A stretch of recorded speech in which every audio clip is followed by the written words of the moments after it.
हम रहुआ बारे में जानता नहीं। हाँ। एगो इहो के लड़का बाड़े। हम महाराज नाम हो दिन टेलुआ। सब लोग 9 महीना पर होला। 10 महीना। 14 महीना पर भई रहे। हाँ महाराज एक दिन अब बड़ी बढ़िया स्कूल में यह का नाम लिखोले बने। कौन के बेटा है ने अब अच्छा ये बताओ जो है बिजली कहाँ से आवेला? है लाइनवा कहाँ से आवेला? लइकवा बहुत चलहाक पप्पू भैया कहत कि लाइनवा मामा की यहाँ से आवेला।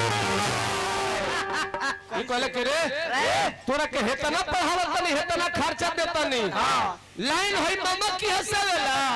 तो कहत कि पढ़ावत रह तो वसे का तू ही नु लाइट कट जाला तो कहले कि जा सरवा काट दिहल।